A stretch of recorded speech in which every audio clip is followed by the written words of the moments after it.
जळगावात कृषी उत्पन्न बाजार समितीचे सभापती सुनील महाजन यांच्या विरोधात संचालक मंडळांनी अविश्वास प्रस्ताव सादर केला असून यामुळे राजकीय वर्तुळात मोठी खळबळ उडाली आहे। सभापती सुनील महाजन हे संचालक मंडळाला विश्वासात न घेता मनमानी करत असल्याचा आरोप संचालक मंडळाने केला असून यावर 18 पैकी 12 संचालक मंडळाने बहुमताने अविश्वासाचा ठराव जिल्हाधिकारी रोहन घुगे यांच्याकडे सभापती सुनील महाजन यांच्या विरोधात अविश्वासाचा प्रस्ताव मंजुरीसाठी सादर केला आहे।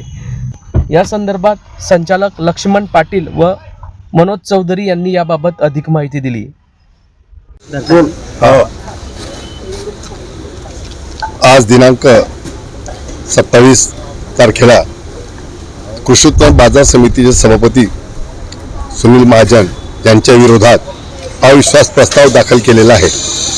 प्रस्ताव दाखल करण्याचं कारण संचालक मंडळाला कधीही विश्वासात न घेता मनमानी प्रमाणे कारभार करायचे, कोणाला विश्वासात घ्यायचे नाही। प्रत्येक ठिकाणी डायरेक्टरने जर विचारलं, काही प्रश्न काही विषय विचारले, तुम्हाला अधिकार नाही असंच सांगायचे। त्यामुळे सर्व संचालक मंडळ त्यांच्यावरती नाराज होतं आणि त्यांचं 6 महिन्याचा कालावधी ठरलेला होता, परंतु 8 महिने झाले तरी त्यांनी स्वतःहून राजीनामा दिला नाही। त्यामुळे संचालक मंडळाला नाईलाज असतो सर्व सदस्य आम्ही एकत्र आलो आणि आम्ही हा उठाव केला आणि आज अविश्वास प्रस्ताव त्याच्या विरोधात दाखल केला।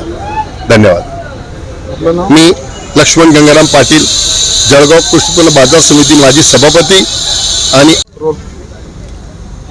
आज जळगाव तालुका कृषी उत्पन्न बाजार संघाच्या अविश्वास ठरावाला आम्ही 12 लोक हजर होतो आणि आम्ही कलेक्टर साहेबांना आता अविश्वास ठराव दिलेला आहे आणि तसं कलेक्टर साहेब आता अविश्वास ठरावाची तारीख देतील। सबमिट झालेला आहे ठराव। आज सादर केला आपण? आज सादर केला। तर नक्की कोणाच्या विरोधात? आज सभापती सुनील महाजन यांच्या विरोधात। नेमकं काय कारण बरेचसे कारणं होते, ते कारण आम्ही लेखी दिलेले आहे साहेब। सांगा ना। असे अनियमितता वगैरे असं जे होतं, कागदपत्र न मिळणे, मीटिंगचा अहवाल न मिळणे, म्हणजे रेग्युलर आम्हाला समरी म्हणा किंवा इतिवृत्त म्हणा ते न मिळणे, आमचे उपसभापती हे त्या संदर्भामध्ये यामध्ये पूर्ण बहुमत होतं? हो सर, आम्ही नक्की अण्णा होते। किती सदस्य संख्या लागणार होती आणि किती? 12 लागणार होती, आम्ही 12 लोक होतो। 18 पैकी 12 पाहिजे होते, 12 आहे। आपलं नाव? मी मनोज दयाराम चौधरी, संचालक होता? हो मी संचालक।